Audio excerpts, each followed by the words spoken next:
नमस्कार, मी देवयानी वरसकर. कॅन्सर म्हटलं की जीवाचा थरकाप उडतो आणि त्यात करून जर फुफ्फुसाचा कॅन्सर असेल तर खरंच लोकांचे धाबे दणाणतात. याच्यावरती उपचार आहे का, याच्यातून माणूस वाचू शकेल का, अशा अनेक शंका माणसाच्या मनामध्ये एका क्षणामध्ये निघून जातात. याच विषयावरती बोलण्यासाठी आज आपण आलेलो आहोत मणिपाल हॉस्पिटलमध्ये आणि आपल्यासोबत आहेत मणिपाल हॉस्पिटलच्या ऑन्कोलॉजी डिपार्टमेंटचे head doctor Shekhar Salkar. Doctor Salkar, तुमचं खूप खूप स्वागत आहे. नमस्कार. डॉक्टर, आज वर्ल्ड लंग कॅन्सर डे आहे. लंग कॅन्सर म्हटलं की अनेकांच्या छातीमध्ये धस्स होते. नक्की लंग कॅन्सर होतो कशामुळे, त्याची कारणं काय आहेत?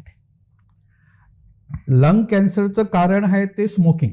That everybody knows. म्हणजे सगळ्यांना माहीत आहे की तंबाखू जे सिगरेट ओढणार, दॅट इज ऑलमोस्ट 75-80% तंबाखूच्या सिगरेटचं याच्यामध्ये सिगरेट बाकीचे तंबाखू, कुठले तंबाखू घेतले तरी ते त्याच्यामध्ये कॅन्सर होऊ शकतो.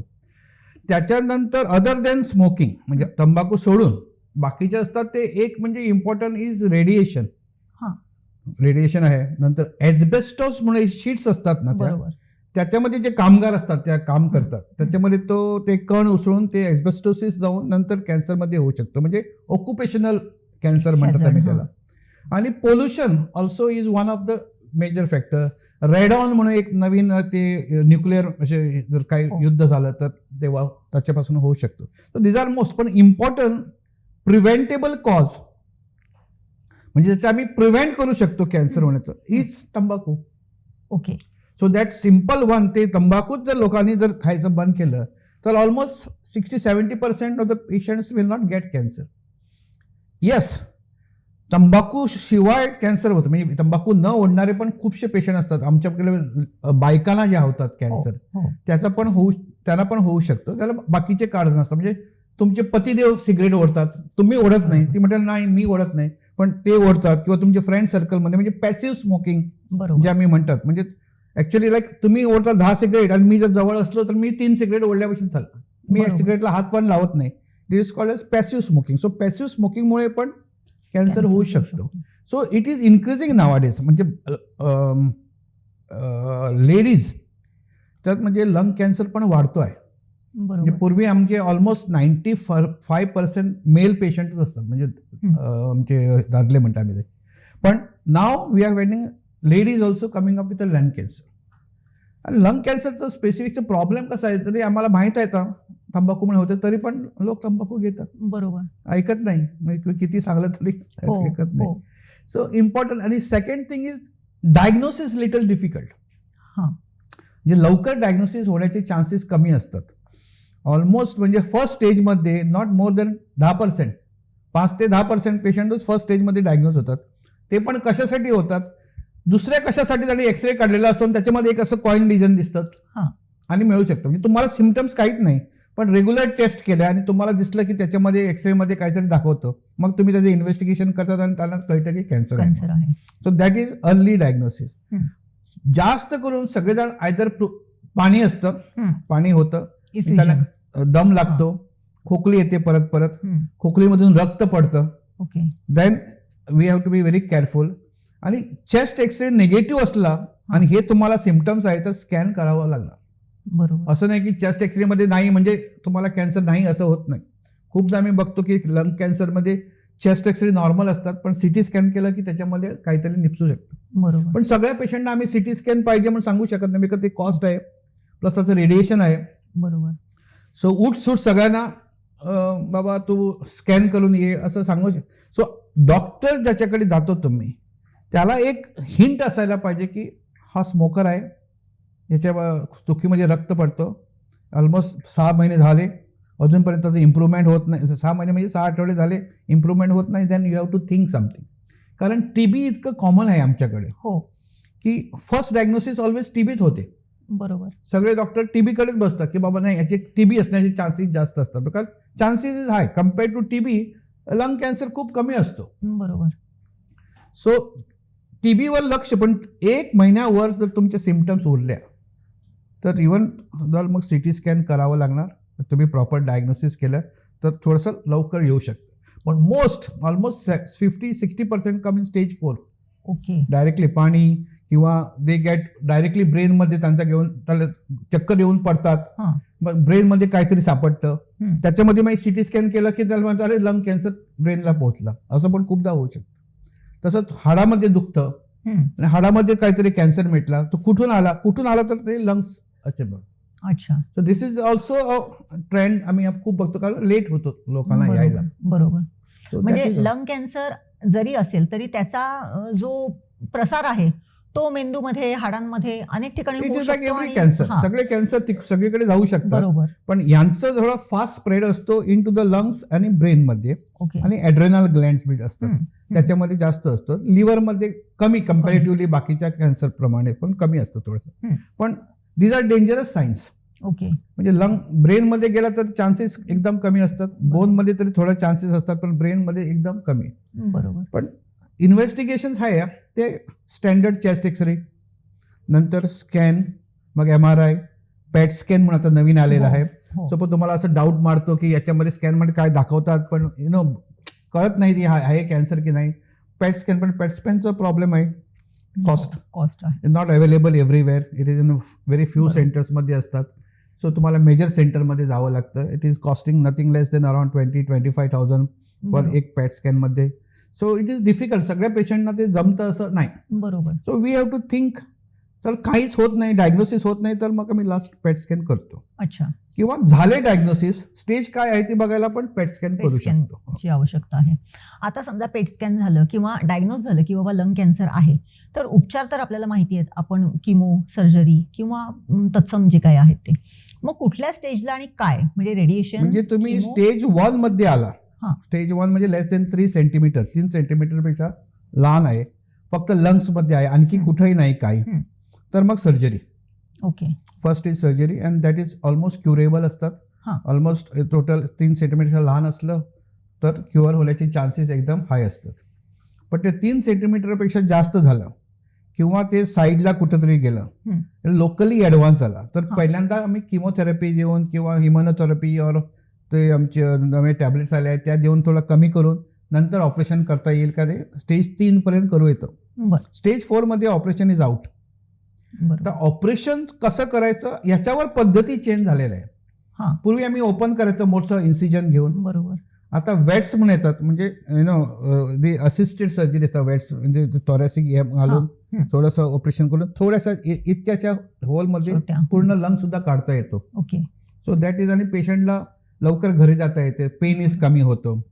सो दॅट इज एक नवी, म्हणजे it's a type of operation, not operation concept is same, पण टाईप ऑफ ऑपरेशन मध्ये थोडं पेशंटला त्रास कमी होऊ शकतो. बरोबर. नंतर सपोज स्टेज 3 झाले, स्टेज 4 झाल्या, 4मध्ये तर फक्त किमोथेरपी किंवा ते नवीन ड्रग्स आले आहेत आणि इम्युनोथेरपी. सो आम्ही ते स्पेशल टेस्ट येतात, बायोप्सी करावी लागेल. बायोप्सी केली की त्याच्यामध्ये EGFR, C-ALK, मग मॅट, रॉस असे आमचे स्पेशल हे असतात. त्याचे ती जर पॉझिटिव्ह असली तर ही गोळी लागणार. ओके. EGFR पॉझिटिव्ह असली तर जेफिटिनिब, एल्डोटिनिब ह्या गोळ्या लागतात, और सॅरिटिनिब. C-ALK पॉझिटिव्ह असली तर क्रिझाल्का, बेझाल्का असे दुसऱ्या गोळ्या येतात. मॅट पॉझिटिव्ह असले तर दुसऱ्या गोळ्या, रॉस पॉझिटिव्ह असले तर दुसऱ्या गोळ्या. PDL म्हणून येतात. PDL म्हणजे PDL पॉझिटिव्ह असले तर इम्युनोथेरपी जी असते नवीन, इन थिंग इज इम्युनोथेरपी. त्याच्यामध्ये पेशंट खूपच बरा होऊ शकतो. आणि इव्हन स्टेज 4 मध्ये खूप, म्हणजे आमच्या वेळेला I can understand, I started my practice 1990 मध्ये. तर मला आता ऑलमोस्ट एक 30-35 वर्ष झाली प्रॅक्टिस करत. तेव्हा 6 महिने सुद्धा कोणी लंग कॅन्सर वाचत नव्हतं. 6 महिने सुद्धा, इफ यू कॅन्ट ऑपरेट 6 मध्ये सुद्धा नाही. बरोबर. पण आता स्टेज 3-4 मध्ये सुद्धा आम्ही 5-5 वर्ष लोकांना बघतात, फक्त गोळ्या घेऊन. Okay. Just tablet or immunotherapy. Cost आहे, cost is there, but cost also हळूहळू कमी होते. सुरुवातीला आम्ही ती जेफिटिनिब गोळी देत होतो तेव्हा ती एकाची किंमत अराउंड 300-400 रुपये असायची. आता 1,000 रुपयामध्ये सगळं तुमचं 2,000 रुपयामध्ये सगळं महिन्याची ट्रीटमेंट होऊ शकते. So it is, the cost comes down over A period of time. पण सुरुवातीला कॉस्ट खूपच असतात. सो लाईक इम्युनोथेरपी तुम्ही घेतली तर cost is around 2.5 lakhs per month, आणि तुम्हाला लाईफ लॉंग घ्यायची. बरोबर. So very few people who are affording can take. पण आम्हाला कुठल्या पेशंटला तिचा फायदा होऊ शकतो हे आम्ही सांगू शकतो आता नवीन टेस्टमध्ये. बरोबर. प्लस आता तुम्हाला बायोप्सी करायला डिफिकल्ट आहे बिकॉज इट इज आतमध्ये असतात, त्यांना बायोप्सी करायला पण यू रिक्वायर एक्सपर्टीज. बायोप्सीचे त्रास होऊ शकतात, pneumothorax and all. So then there is a liquid biopsy म्हणून असते, म्हणजे निगेटिव्ह लिक्विड म्हणजे रक्तातून तपासू शकतात तुम्ही की त्यातून सर्क्युलेटिंग सेल्स असेल तर पिकअप होतात fast. So in advance patients when you don't have to take biopsy करायची नाही तर मग लिक्विड बायोप्सी करू शकतो. बरोबर. सो ॲडव्हान्समेंट खूपच झाले आहे लंग कॅन्सरमध्ये, आणि पेशंट जे पूर्वी वाचत नव्हते ते आता खूप आणि गुड क्वालिटी ऑफ लाईफमध्ये वाचतात. बरोबर. किमोथेरपी आहेच, किमोथेरपी इज ऑल, पण किमोथेरपीचा प्रॉब्लेम असतो की किमोथेरपी लोकांना थोडंसं घाबरवतं, केस जातात आणि it is like a toxic थोडंसं. हे टॅबलेट्स आणि इम्युनोथेरपी कम्पॅरेटिव्हली खूपच सॉफ्ट आहे ट्रीटमेंट, एकदम पेशंटला त्रास खूप कमी होतो. So आणि ते आपल्या घरी राहून सुद्धा ते ट्रीटमेंट घेऊ म्हणजे शकतात. तुमचं पैसे पण कमावता येतात तुम्हाला. When you are working you are earning also. नाहीतर कसं होतं तुम्ही सगळे पैसे तुमचे जे सेव्ह करून ते सगळे तुमच्यावर खर्च करता, मग मुलांना काय. बरोबर. सो ही सोशल प्रॉब्लेम्स खूप असतात. बरोबर. सो ह्याच्यामध्ये तुम्ही you can continue earning and then you treat yourself. बरोबर. सो आता पूर्वी आम्ही म्हणतात डायबिटीस सारखा आम्ही कॅन्सर करायचा आमचा विचार आहे, म्हणजे क्रॉनिक डिसीज. म्हणजे तुम्ही घाबरून जायची गरज नाही. ओके, डायबिटीस असतात ना, खूप जणांना आहे डायबिटीस आहे, प्रेशर आहे, कोणाला भय दिसत नाही. बरोबर. ठीक आहे म्हणलं, गोळ्या घ्या, थोडं एक्सरसाइज करा, झालं. तसंच कॅन्सर म्हणजे आता पुढे पुढे तसंच होणार. You take medicine and you continue. You have cancer but you are continuing with your normal things. बरोबर. सो हे आमचं असं पुढे होण्याची शक्यता आहे. बरोबर. म्हणजे त्या दिशेने सुद्धा आपण चाललेलो आहोत. इव्हन लाईक स्टेज 4 मध्ये आम्ही किती पेशंट बघितले, म्हणजे 5-5, 6-6 वर्ष लोक फक्त गोळ्या घेऊन आहेत. बरोबर. सो दॅट इज विच पूर्वी होत नव्हतं. बरोबर. कॉस्ट आहेच, that is everybody has got to. पैशाशिवाय सध्याच काही होत नाही. पण आणि गव्हर्नमेंट सर्वंट आणि ESI BSI त्यांना मिळतं सगळी फॅसिलिटी, पण कॉमन मॅनला ते मिळत नाही. So common man has to shell out from his pocket. बरोबर. ते माझं थोडंसं त्रासदायक असतं थोडंसं. बरोबर. मग त्याला कुठून तरी ते मॅनेज करावं लागते, शेवटी जीवाचा प्रश्न असतो. परंतु आहे म्हणजे ही एक थेरपी आहे हे त्यांना इम्पॉर्टंट आहे की ज्याच्यामुळे जीव वाचू शकतो आणि तो त्याचं रेग्युलर लाईफ जगत इफेक्टिव्ह वाचू शकतो. That is important. म्हणजे तुम्ही झोपून आहात आणि तुम्ही फक्त लाईफ वाढवलं याच्यामध्ये काही अर्थ नाही. बरोबर. पण you are walking, talking, you are earning so that you can continue having income. तेच महत्वाचं असते, कारण आपण जेव्हा कॅन्सरचा पेशंट म्हणतो तेव्हा आपण जनरली आपल्या डोळ्यासमोर हे चित्र येते की तो झोपून असतो, त्याच्या ह्याच्यापर्यंत त्याची सेवा शुश्रूषा करायची, एवढंच फक्त त्याच्या घरच्यांच्या हातात असते, बाकी इतर काही नसते. हे करत असताना म्हणजे जसं आता तुम्ही म्हणालात की ऍक्टिव्ह स्मोकिंग आणि पॅसिव्ह स्मोकिंग त्याचे परिणाम खूप महिलांना आता व्हायला लागलेले आहेत. परंतु त्याचबरोबर छोटी मुलं सुद्धा आपल्या वडिलांच्या अंगाखांद्यावरती खेळत असतात. आता एक पार्टी कल्चर वाढलेलं आहे, त्याच्यामुळे सुद्धा लहान मुलांना काही त्रास होण्याचा शक्य असते. त्यांच्यासाठी मुलांसाठी कॅन्सर असं होण्याची शक्यता कमी आहे, बिकॉज ते टेक्स टाइम. तंबाखूमध्ये आज तू सिगरेट ओढली म्हणजे उद्या तुम्हाला कॅन्सर होणार नाही. तंबाखू तुम्ही सिगरेट ओढली की एक 5 वर्षामध्ये तुम्हाला थोडीशी खरस वाटेल, खोकली येईल, 10 वर्षामध्ये थोडासा स्टॅमिना कमी होईल, 15 वर्षामध्ये तुम्हाला हार्ट अटॅक येऊ शकतो, 20 वर्षानंतर कॅन्सर होऊ शकतो. It text time. बट त्यांना बाकीचे दमा विकार, COPD आम्ही म्हणतात, म्हणजे क्रॉनिक ऑब्स्ट्रक्टिव्ह पल्मोनरी, दम लागतो, दम्यामी, अस्थमा बिस्तमा, तसले टाईपचे विकार मुलांना होऊ शकतात वडील जर सिगरेट ओढतात. नॉर्मली काय होतं, वडील घरी येण्यापूर्वी तो सिगरेट ओढतो, कारण घरी ओढायला मिळत नाही, कारण मुलं बायको बी असते म्हणून. सो ते बाहेर तो ओढला की त्याच्या शर्टवर सगळे ते डाग पडलेले असतात टारचं, आणि तो मुलाला हातात घेतलं तर मुलाला ते लागू शकतं. याला आम्ही थर्ड हँड स्मोक म्हणतो. मी सिगरेट ओढली, तुम्हाला त्रास झाला, सेकंड हँड स्मोक. मी सिगरेट ओढली आणि ते इकडं, मी सिगरेट ओढत नाही तेव्हा, मी मुलाला पकडलं, पण त्याच्या पूर्वी मी ओढली होती आणि माझ्या सगळ्या अंगभर ते डाग पडलेले आहे, ते मुलाला लागून त्याला होऊ शकतं. So he third hand smoke. So that also is important आहे सगळं. आणि इज अ प्रिव्हेंटेबल कॉज. नाही कोण तुम्हाला सांगतो की तुम्ही बाबा सिगरेट घ्या, कोण फोर्स करतो का तुम्हाला? तुम्ही स्वतः पिता, स्वतःचे पैसे खर्च करतात, स्वतःला त्रास करतात, बायकोला त्रास करतात, मुलांना त्रास करतात. सो सिम्पल सोल्युशन आहे त्याला की सिगरेट थोडे हे करायचे. नाही, म्हणजे ही आता पॉलिसी आहे. म्हणजे अर्थात तुम्ही जसं म्हणताय की सिगरेट ओढणं थांबण्यापेक्षा कमी झालंय सिगरेट ओढणं. प्रोडक्शनच जर थांबवलं हे क्वेश्चन हा सगळ्यांकडे येतोच प्रोडक्शन, पण प्रोडक्शनचं government cannot take fast decision yes yes because त्याच्यावर एक अराउंड 50 लाख फार्मर्स डिपेंडंट आहे. बरोबर. अराउंड एक काय म्हणायचं एक कोटीबल लोक त्याच्यावर direct indirect it is 1 lakh crore industry. So suddenly उद्या तुम्ही बंद केलं तर सगळे सुइसाइड आणि हे आणि कॅओस इट विल बी. बरोबर. आम्ही गव्हर्नमेंटला दिला आहे की बाय 2047 आम्ही जेव्हा 100 वर्ष कमी तेव्हा बंद करायची, पण त्याच्यापूर्वी तुम्ही चालू करायला पाहिजे. बरोबर अवेअरनेस आहे. नंतर इंडस्ट्रीला काहीतरी सबसिडी द्यायची की बाबा तुम्ही शिफ्ट करा दुसरीकडे. बरोबर. फार्मर्सला काहीतरी यायला की बाबा हे लावू नका, तुम्ही ऊस लावा किंवा आणखी काय लावा, बरोबर. We will give you subsidy for extra because it is cash crop. नाही तर कंपनी पैसे इमिजिएटली देतो. सो फार्मर्सना इट इज एकदम हे असतं की बाबा हे पैसे मिळणार लोक. बरोबर. सो असं जर गव्हर्नमेंट एक स्टेट घेतली 5-5 वर्षांनी तर may be in next 25 years जर गव्हर्नमेंटने घेतलं तर मग होऊ शकतं, पण त्याला पॉवरफुल विल पाहिजे. Strong government will is important for this because implementation is not easy. It's not easy.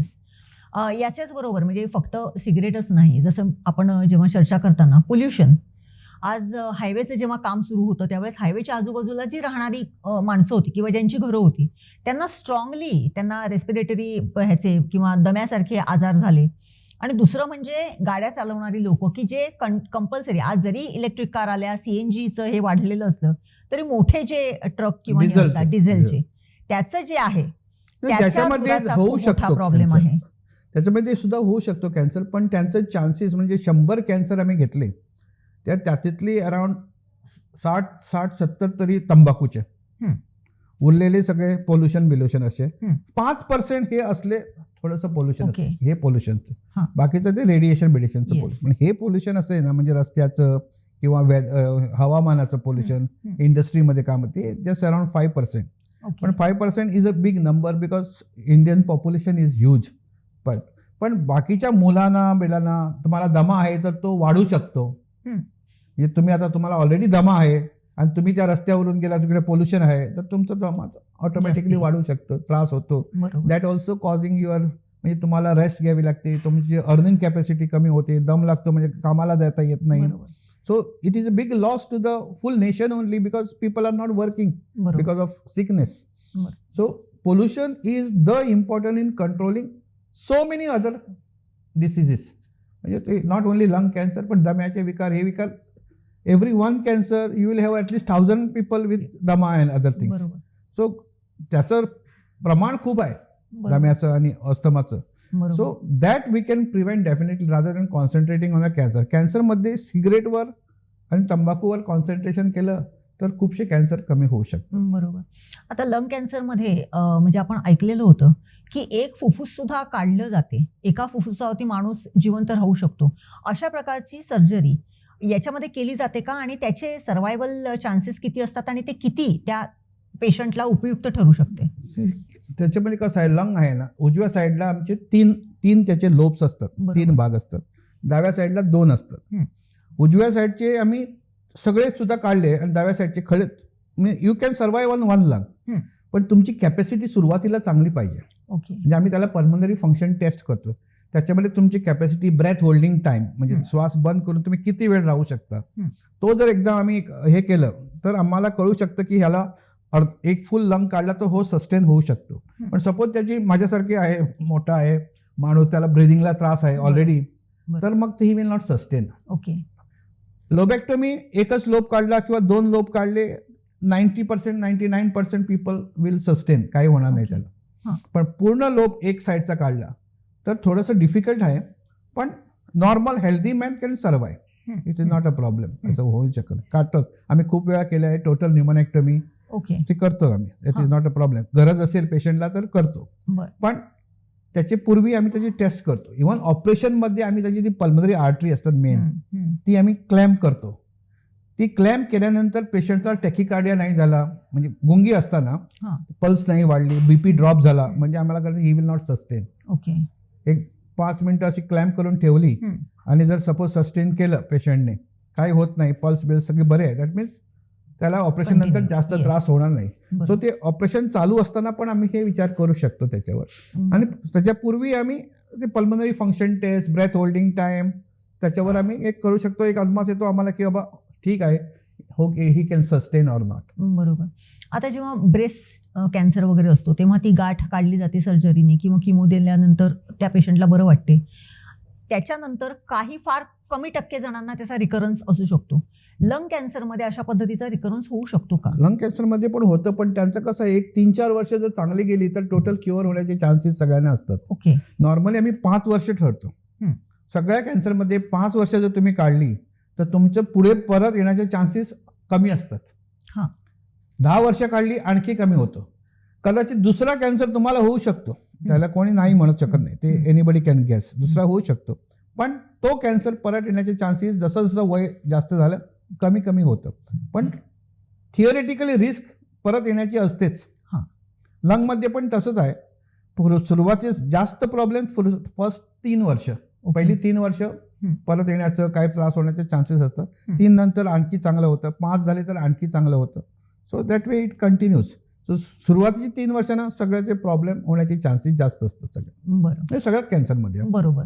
आता जसं तुम्ही म्हणाले की सिगरेट स्मोकिंग, आता जो सिगरेट ओढतो तो निश्चितच वयाने मोठा असतो, परंतु असा काही एज ग्रुप आहे का पर्टिक्युलर की जो जास्ती प्रोन टू लंग कॅन्सर? नाही, नॉर्मली ते एल्डरली होतात जास्त. म्हणजे आम्ही पूर्वी बघत होतो 60 वर्षानंतर, आता आम्ही कळत एक 2 डिकेड्स कमी झाले. म्हणजे अराउंड 35-40 याच्यामध्ये कॅन्सर आता जास्त येऊ शकतं. म्हणजे that is because of smoking habit. You start somewhere around 15 वर्षाचे, की तुम्ही 10वी 7वी 8वी 9वी या वयामध्ये सगळं सुरू होतं. सो ते जर धरलं तुम्ही, त्याला 20 वर्ष धरली तर अराउंड 35. आणि 35 ते 40 हे वय असते, ते मॅक्झिमम यू कॅन अर्न, म्हणजे अर्निंग कॅपॅसिटी, धावपळ करण्याची ताकद असते. आफ्टर 60 तुम्ही स्लो होतात, पण 35 to maybe 50पर्यंत तुम्हाला for the family maximum you can earn. तुमची मुलं निघतील अजूनपर्यंत जस्ट कॉलेजमध्ये जातात. अशा वेळी तुम्हाला त्रास झाला आणि you lose 20 years of your productive life. बरोबर. That is also in the prime time of your life is the most difficult time. त्याच्यामध्ये तुमची फॅमिली सगळी डिस्ट्रॉय होते, तुमचे पैसे सगळे खर्च होतात. सो एक सिगरेट न ओढली त्याच्यामध्ये तुम्हाला कितीशीच कॅन्सर कमी होऊ शकतं. एकच म्हणजे सर्वसामान्यांचा एक प्रश्न असा असतो की मुंबई पुण्यासारखी शहरे जी आहेत की जिकडे पोल्युशन आहे, हे पॅसिव्ह स्मोकिंगचं आपण बळी ठरू शकतो, परंतु तरी प्रत्येकाला कॅन्सर होत नाही. मग असं म्हटलं जातं की कायमस्वरूपी त्याच वातावरणात जर आपण राहिलो तर त्याचं एक आपल्याला कवच सुद्धा मिळू शकते. ह्याचे चान्सेस असतात का खरंच? कवच ते वातावरणाचे नसतात. कवच स्वतःची इम्युनिटी असते. म्हणजे तुमची जेनेटिक बेस जर स्ट्रॉंग असली तर तुम्हाला कॅन्सर होण्याचे चान्सेस कमी होतात. आता सगळं नाही, everything comes to in the end genetics only. तुमचे याच्यामध्ये ते जेनेटिक म्युटेशन असेल आणि तुम्ही सिगरेट ओढल्या तर जास्त चान्स तुम्हाला कॅन्सर. ओके. आणि ती जेनेटिक तुमची चांगली असेल आणि तुम्ही किती सिगरेट ओढल्या तर तुम्हाला काही होणार नाही. ते कळायला मार्ग नाही. बरोबर. हे खोळे असतात ना, आम्ही म्हणतात ना माझा आजोबा आहे, आता 85 वर्ष आहे, 20-20, 30-30 सिगरेट ओढतो, दारू पितो, अजूनपर्यंत चांगला आहे. हे कारण त्यांचे जेनेटिक बेस स्ट्रॉंग असते. सो एव्हरी आजोबा इकडं आहे, 4 आजोबा वर असतील, बरोबर, पण त्याला आपलाच आजोबा दिसतोच. So one who is there in the society आणि स्मोकिंग करतो 30, he is the most dangerous man to the society. बरोबर. तो काय सांगतो सगळ्यांना, बघ मी 30 सिगरेटी ओढतो, माझा आजोबा इतके ओढतो, माझा दारू पितो, अजून त्याला काही झालं नाही. बरोबर. जे गेले ते गेले. बरोबर. त्यांना कोण याद, नोबडी रिमेंबर्स, कुठं काय गेले सगळे. जो इकडं असं समाजामध्ये असतो आणि सांगतो की मी 30 सिगरेटी ओढतो, मला काही झालं नाही, he is a dangerous man because people tend to believe. माझ्या समोर आहे, उदाहरण आहे. मग कसं करायचं? So important is the facilities available. Everywhere facilities are available. So like आमच्यामध्ये सुद्धा आता पेशंट आला तर त्याची डायग्नोसिस, त्याचं ट्रीटमेंट, त्याचं पोस्ट ऑपरेटिव्ह केअर, त्याच्यानंतर रेडिएशन, किमोथेरपी पाहिजे, त्याला न्यूक्लिअर मेडिसिनचं काय ट्रीटमेंट पाहिजे, पॅथॉलॉजीचं चांगलं पाहिजे, इंटरव्हेन्शनल रेडिओलॉजी पाहिजे, ते सगळं एकाच सेटमध्ये आमच्याकडे अवेलेबल आहे. बरोबर. नाहीतर थोड्याकडे काय होतं, मी ऑपरेशन करणार, मग तू तिकडे रेडिएशनला जा, तू त्याच्याकडे हे करून घे, त्याला तिकडे दुसरं ट्रीटमेंट कर.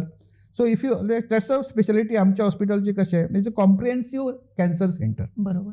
म्हणजे सगळं महाग असतं बिकॉज लाईक रेडिएशन मशीनची कॉस्ट 15 कोटी आहे, पॅट सिटी 15 कोटी आहे. Nothing is cheaper. चिपरमध्ये काय नाही, पण एका जाग्यावर आलं की तुम्ही सगळं म्हणजे सुरुवात तुम्हाला खोकली आली आणि तुम्ही आलं माझ्यावर डायग्नोसिस करा, आम्ही तुझी डायग्नोसिस करू शकतो. तुम्हाला आहे की नाही we can tell within 2-3 days. बरोबर. 2-3 दिवसामध्ये सगळे टेस्ट करून फटाफट झालं. असेल तर त्याचं ट्रीटमेंट पण करू शकतो. स्पेशल टेस्ट आहे त्या पण करू शकतात. सो रेडिएशनची गरज आहे तर डॉक्टर आमच्याकडे आहेत, किमोथेरपीचे डॉक्टर आहेत, माझ्यासारखे सर्जिकल ऑन्कॉलॉजिस्ट आमच्याकडे दोघेजण आहे, आणखी आहे. मग लंग्सचे पण सेपरेट असे डॉक्टर असतात, पल्मोनॉलॉजिस्ट तो पण आहे, युरोलॉजिस्टचे जे कॅन्सरचे ते आहे, गायनेकॉलॉजिस्ट आहे. सो एट वन रूफ एका हॉस्पिटलमध्ये तुम्ही आल्या की तुम्हाला इकडे तिकडे जायची गरज नाही. बरोबर. ते सगळं टेस्ट इकडे होऊ शकतं. बरोबर. मणिपाल हॉस्पिटलच्या त्याला ते कॉम्प्रिहेन्सिव्ह केअर म्हणतात. म्हणजे तुम्ही कुठं इकडे तिकडे अर्धवट ट्रीटमेंट होणार नाही, फुल ट्रीटमेंट. म्हणजे इथे आलेला पेशंट हा बरा होऊनच बाहेर जाणार आहे. वी ट्राय, सगळे बरं होत नाही, पण we are trying our best. We give our 100% आम्ही देतो पेशंटला. कारण पेशंटचं पण डिसीज कशी असते, त्याची फायटिंग पॉवर कशी असते, हाऊ इज एज काय असते, त्याच्यावर खूप अवलंबून असतो. पण our aim is to give him good treatment. 100% आमच्याकडून काही कमी राहत नाही. बरोबर. आता पेशंटचं पण नशीब असतं, पेशंटचा पण तो बरोबर तो स्टेजमध्ये आला तर रिस्पॉन्स टोटली चांगला होऊ शकतो. नक्कीच. फक्त आता एकच जाता जाता प्रश्न, कॅन्सर झालाय किंवा लंग कॅन्सर झालाय म्हणून एखाद्या माणसाला सांगितल्यानंतर तो हादरतो, डोक्यापासून पायापर्यंत तो शेक होतो. अशा वेळेस त्याला त्या ह्याच्यातून बाहेर काढणं आणि त्याला ट्रीटमेंट करणं, याच्यासाठी काय करतं? त्याच्यासाठी आमच्याकडे सायकोलॉजिस्ट पण आहे, पण नॉर्मली पेशंटला डॉक्टरकडेच बोलायची खूप उमेद असते. बरोबर. त्या डॉक्टरने थोडासा टाइम त्याच्याकडे देण्याची गरज असते. बिकॉज एट दॅट टाइम ही थोडा स्ट्रेसमध्ये असतो. सो त्याला सगळं सांगायची गरज नाही, पण फॅमिलीना सगळं सांगायची गरज आहे. त्याला सांगू शकतो आम्ही, सदाच आम्ही सांगतो की तू बरा होणार म्हणून, तर त्यांची ती पॉझिटिव्हिटी असायची गरज असते. फॅमिलीला आम्ही सांगतो की असं असं असं हे प्रॉब्लेम आहे. जसं आमचं रेपो वाढला पेशंटकडे, नंतर त्याला आम्ही सांगू शकतो. आणि सपोज पेशंट जर डिसिजन मेकिंग असला घरामध्ये, म्हणजे तो इम्पॉर्टंट मनीस आहे, फायनान्शियल आहे, त्याला सगळं कंट्रोल, तर त्याला मी at least I will try to tell him everything. Because त्याला he has to plan for his family. फॅमिलीचे पैसे कुठे आहे, काय आहेत, हे सगळं त्याला सांगायची गरज असते. Suppose he is not then त्याला सांगून काय फायदा नाही. He has to tell only about his disease. So सगळं करायची गरज नाही. So we give. Plus old patient असतात जे बरे झालेले असतात, त्यांचा पण आम्ही ग्रुप आहे आमच्याकडे, ते पण त्यांच्याकडे बोलतात कधी कधी. सो त्यांना ते असं केस गेलेले असतात, त्यांना सांगतात हे बघा हा पेशंट आहे ज्याचे केस परत आले, तो कसा दिसतो. So then patient see that, थोडंसं त्यांना बरं वाटतं. सो बाकीचे पेशंट पण बोलतात. रेडिएशनसाठी खूपशे पेशंट बसलेले असतात, त्यांच्यामध्ये ते बोलणी चालू असतात. So it helps them. पण इम्पॉर्टंट पार्ट कसं आहे याच्यामध्ये की that family support is required strong and friends. बरोबर. फॅमिली म्हणजे काय आहे, तुम्हाला यू नीड दॅट फॅमिली. बी कॅन्सर कसं आहे की बाबा तुझं 6 महिने तू continuously some sort of treatment चालू असतो. किमोथेरपी असते, नाही तर रेडिएशन असते, सर्जरी असते. इट्स नॉट दॅट आज एक अपेंडिक्स सारखे ऑपरेशन केलं, घरी गेलो की झालं मी बरं. You require strong support of the family. सोसायटीचे सपोर्ट पाहिजे. आणि आमच्या सोसायटीकडे पण लोक असले कॅन्सर पेशंटला जशी बोलतात तेव्हा you have to use good language. बरोबर. म्हणजे कसं सांगायचं, हा तुझं आता काय होणार, तुझे केस गेले, तुझ्या मुलांचं काय होणार, असलं काही बोलायची गरज नाही ना. We are there with you, काही घाबरू नकोस, आम्ही आहोत तुला मदत करायला. तो धीर देण्याचा इज व्हेरी इम्पॉर्टंट.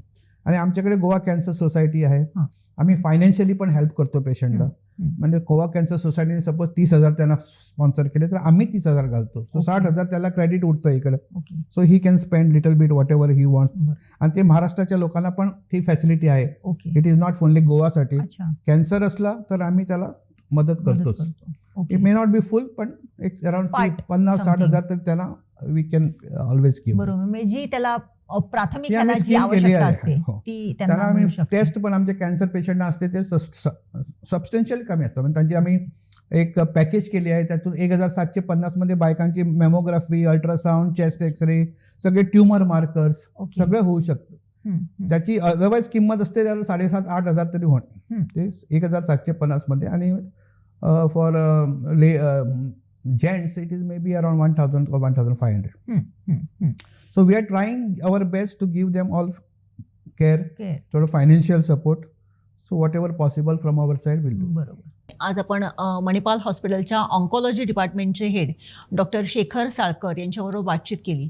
त्यांनी सांगितलेलं आहे ते बरोबरच आहे की सिगरेट ओढणं हा सगळ्यात महत्त्वाचं कारण आहे लंग कॅन्सरसाठी.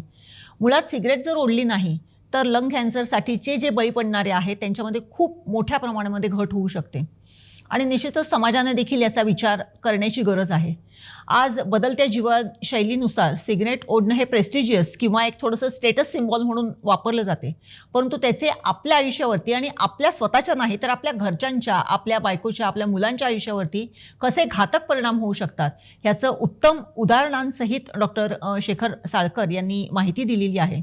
निश्चितच या लोकांनी ह्या सगळ्या गोष्टींचा अत्यंत गांभीर्याने विचार करण्याची आज गरज निर्माण झालेली आहे. तरच ह्या अत्यंत घातक अशा लंग कॅन्सरच्या विरोधात आपण ठामपणे उभे राहू शकतो. समाजामध्ये लोकांना सुद्धा आपण जर उपद्रवी ठरू शकत असलो अशा पद्धतीने, तर आपण काय आपल्याला काही बंधनं घालून घ्यायला पाहिजेत त्याचं देखील सुंदर विवेचन डॉक्टर शेखर साळकर यांनी केलेलं आहे. निश्चितच समाजातल्या या प्रत्येक एकानेक गोष्टींनी, प्रत्येक घटकांनी ह्या गोष्टींचा विचार करण्याची आज खरंच गांभीर्याने विचार करण्याची गरज निर्माण झालेली आहे आणि याचा विचार आपण कराल. आणि लंग कॅन्सरवरती उपचार करण्यासाठी मणिपाल हॉस्पिटलने देऊ केलेल्या सुविधांचा देखील तुम्हा सगळ्यांना, जे कोणी रुग्ण असतील त्यांना निश्चितच उपयोग होऊ शकेल अशा पद्धतीचं देखील त्यांनी विवेचन केलेलं आहे. निश्चितच या सगळ्या फॅसिलिटीजचा वापर करून जास्तीत जास्त रुग्णांनी आपल्याला स्वतःला बरं करून घ्यावं अशी आपण आशा करूया. आणि या लंग कॅन्सरच्या दिनानिमित्त डॉक्टर शेखर साळकर आपण खूप छान अशी माहिती दिलीत, त्याबद्दल संपूर्ण कोकणसार लाईव्ह आणि गोवन वार्ता लाईव्हच्या परिवारातर्फे मी तुमचे खूप खूप आभार मानते. धन्यवाद.